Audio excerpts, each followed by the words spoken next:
Live from our 7 Tasmania studios, your nightly news with Kim Miller begins now. Good evening. First tonight, the mass whale stranding on the west coast is now the largest in Tasmania's history.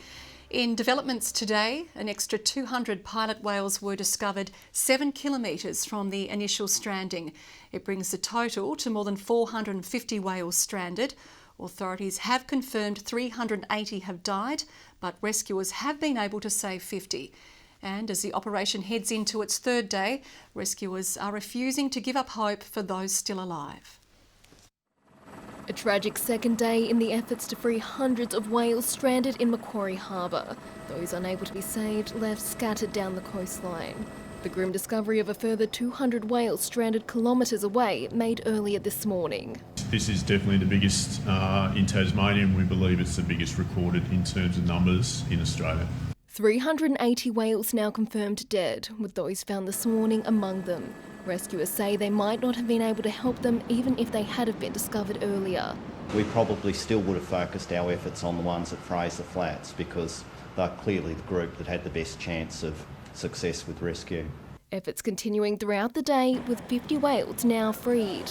The morale's actually been pretty good, so every time we get them out, it's been great. We've managed to get mothers and calves and seeing them actually swimming quite happily out the front. It's pretty rewarding. Surrounding fish farms contributing to the efforts. We're able to saddle them up on the side of the boats and just sort of gently take them out the front. Today that was really good because the current was going out quite quick. And local surf lifesaving clubs lending a hand. Have been involved in doing some water safety for the teams there, but also getting a hands-on role.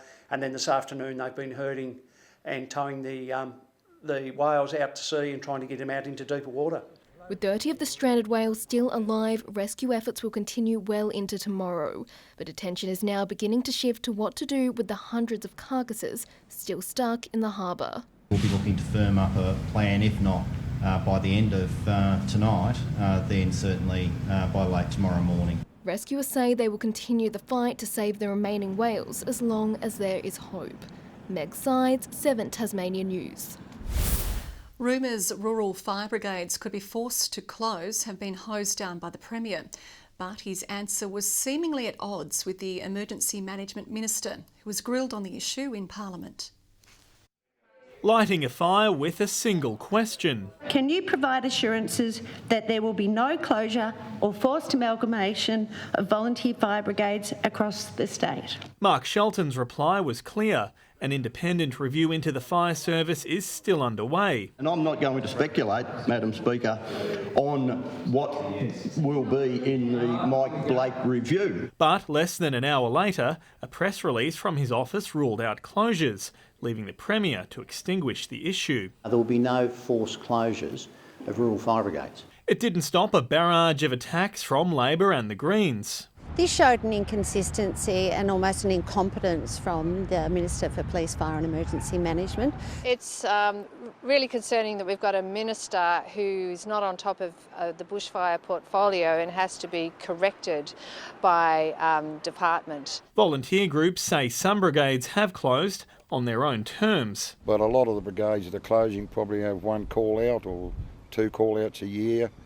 They're very slow in turning out, so the neighbouring brigade covers them, so common sense prevails. A point that was echoed by the Minister about a brigade near Oatlands. They only had 3 members and that they would, their unit would close. The Fire Act review has been delayed by the pandemic, and while uncertainty hangs over access to interstate crews this summer, it's hoped Tasmania will only face a normal fire season. Sean McComish, 7 Tasmania News. And police are treating a fire at a Rokeby property as suspicious. Fire crews were called to the Ben Boyd Circle property just before 11:30 this morning. A car and shed were destroyed while the house itself sustained damage. Anyone with information about the incident is asked to call Crime Stoppers. There's good news if you missed out on a Make Yourself at Home travel voucher. Another $5 million has been tipped into the scheme. The second round will open at 7 p.m. next Wednesday for those planning for a local getaway. The Premier says the idea has so far been a runaway success. Look, not in my wildest dreams did I think that $7.5 million worth of vouchers would be out the door in 38 minutes.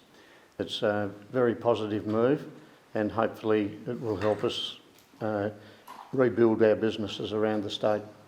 The vouchers can be used until the end of November.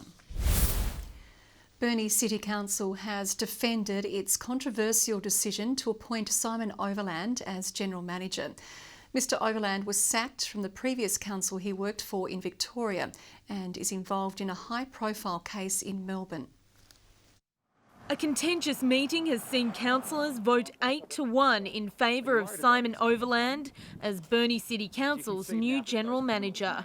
His past publicity almost costing him the job, in particular his involvement in the Lawyer X scandal when he was Victoria's Police Commissioner. It was a lawyer dobbing in her clients. If she was stupid enough to dob in her clients, I highly applaud the police in doing it. Unfortunately, there were potentially issues after that, but in crime prevention, if you can nail the crooks, you do whatever it takes, I think.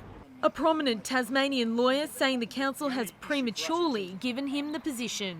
The Lawyer X Royal Commission is one of the most important royal commissions in Australian legal history, and it may make findings in relation to Mr Overland. They may be positive or adverse, we don't know. But it would have been more prudent to have waited until the Royal Commission handed down its findings. But the Premier had this to say. That's a matter for Burnie City Council.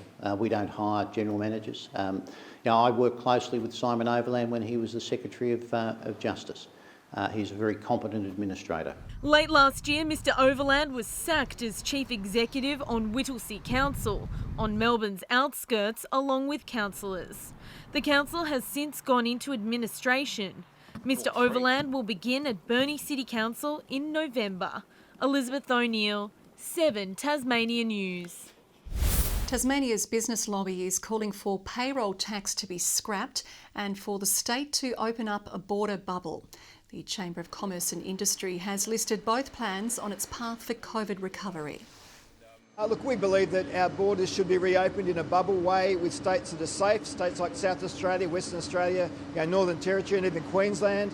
The Premier is standing firm over borders and says there are no plans to dump payroll tax. A motorcyclist has had his bike impounded for 28 days after being caught riding more than 60 kilometres an hour over the speed limit on the Lyell Highway last night. Tasmania Police detected the P2 rider travelling at 165 kilometres an hour in a 100k zone at Granton at 8 o'clock. The 24-year-old Mount Stewart man has had his licence disqualified for 4 months and has also been hit with a $989 fine. Tasmania's next generation of soccer stars have visited Parliament lawns in a bid to showcase the sport. Football Tasmania taking the world game to local politicians as they seek extra funding for the sport. They also hosted the Female Football Awards, recognising those who have kicked goals on and off the field. And with Australia hosting the Women's World Cup in 2023, the governing body is predicting female participation numbers will grow. We would expect at least 3,000 or 4,000 more young girls and women to be playing in the lead up to it, which is a moderate increase for us. Sport Australia statistics show nearly 40,000 Tasmanians play soccer each year. AGFEST is expecting to return to the paddock in 2021, delivering a bumper 4-day festival with stringent safety measures in place. This year's virtual event saw rural youth post a loss of $500,000. It was a major financial blow for us, but we're really urging Tasmanians and the exhibitors to get behind us and really make 2021 the standout event. Admissions will be capped to 15,000 and a cloud event will run in conjunction with a physical one. Guide Dogs Tasmania has welcomed 2 new puppies to its team, with generous volunteers travelling to Adelaide at their own cost to collect them. The recruits have arrived at a crucial time for the charity, with coronavirus restrictions hurting their ability to train and fundraise. Meet Kula and Bessie. Both will be trained to give those without sight a helping hand. DERRICK DODSON will prepare them, volunteering 2 years ago after a previous family pet passed away. We decided that we would do this as a substitute, basically, and that was really a great thing to do, very important. They get them out to the community and socialise them, get them used to going places, onto public transport, into busy environments. The two were stranded in Adelaide due to coronavirus restrictions. The Dodsons coming to the rescue, chaperoning them after gaining exempt traveller status. I emailed her directly and said, look, we're prepared to fly over at our cost, stay over there for the night, which turned into 2 nights. And then returned with the dogs. Getting these pups to Tasmania more vital than ever, with the pandemic bringing importation to a halt. With 5 clients on the waiting list, they're expecting some delays next year. It will mean that there is a 6-month delay in our program due to COVID, and we're hoping that we can get these girls through quickly, get them trained up and get them out to Tasmanians that need them. COVID also restricting fundraising abilities.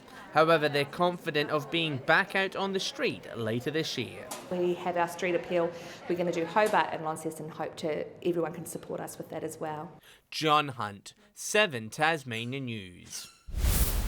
Welcome back to KG5, where Glenorchy and Lauderdale are preparing to play the last midweek fixture in the home and away season. Lauderdale's coming off a short break but can lock in 3rd spot with a win. Looking ahead to the weekend though, North Launceston can seal the minor premiership for the 4th year running with a win over Kingborough, using an ever-expanding set of targets up forward. The fact North Launceston has only 1 player inside the league's top 10 goal kickers, yet has won 9 of its 10 games this season, hints to the depth of the side's forward firepower. Add in NTFA recruit Jacob Lasky, who booted 3 on the weekend, and you have an ever-growing problem for opposition teams. I mean, when you've got the likes of Jackson Callow, Tom Bennett to come back into that forward line, then you've got Bart McCulloch and in there as well. It's it's pretty hard to handle all 3 or 4. So I mean, it happened for Jake on the weekend. He was pretty quiet the week before against Clarence. The Tigers say Lasky has flown under the radar this season. It's not about dependability, and it's not about depending on him next week to kick 5 or 6, but sharing the load per se. The odds suggest North Lonnie will claim a 4th minor premiership in a row. The difference this time is there's no double chance in finals, and with the season shortened, the typical pre-finals taper may not be necessary. We can't afford to tinker with too many things and try too many different things per se, but we just want to continually get better in these 2 weeks. The side faces an in-form Kingborough outfit, one which has now won 3 in a row, including a tough meet with Clarence, decided by 3 points. To pull our way back, it's a great sign of growth, and I think what the guys are starting to, trust in each other and trust in what we're doing. The hot streak may have come a little too late. Kingborough will be relying on 4th place Clarence's results as much as its own to sneak into finals. But in a season of upsets, BAUMELER says this week might just surprise. Good to get this challenge, I think, while we've got some momentum and confidence, so we can really get a good gauge of what the last 3 weeks of footy has looked like for us and launch into the tough 2 challenges to finish out the season. Up to 1,000 people will be able to attend Saturday's game at Twin Ovals. Good evening. Friendly beaches in Launceston, the warmest parts of the state today with 18 degrees. Devonport 17, Burnie 16 and Hobart 15. Generally close to average temperatures. St Helens reached 17, Ouse 16 and Grove 15. Lowhead, Strawn and Flinders Island 14 today and King Island 13 degrees. Cloud moved across the state from the southwest with more clouds spiralling around a low pressure zone further to the southwest. Victoria, South Australia and southern New South Wales also affected by that block of cloud.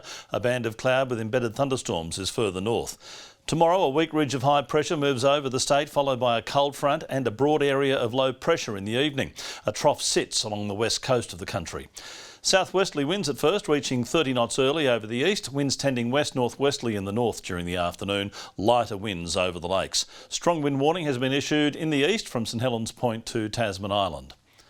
So the showery weather does continue, possibly for Hobart, 13 the top, 13 for Cygnet and New Norfolk, 13 degrees as well. Launceston, a high of 14 and cloudy weather, a late shower for Devonport, 13 the top and 12 for Campbelltown. Burnie looking for a high of 13 with showers, mainly later in the day. Showers for Strawn, 13 the maximum, 13 also for Smithton. St Helens tomorrow, 14 degrees and a possible shower. Swansea the same, 13 for Fingal. On Friday, showers extending statewide in the morning before easing from the west and north later. Mainly fine over the central north on Saturday with a shower or two elsewhere. And on Sunday, conditions improving with showers contracting to the west and far south. A late storm forecast for Perth tomorrow. Showers increasing in Adelaide, late rain over Melbourne. Sunny in Sydney and 21 and sunny and warm in Brisbane. Cloudy and cool here, 9 degrees in Hobart, 11 right now in Launceston, 11 as well in Devonport. The weather, Kim, all over the shop. Very, very messy indeed. Thanks, Murph. That's all your news for now. I'll be back later with updates. Thanks for joining us this evening. Good night.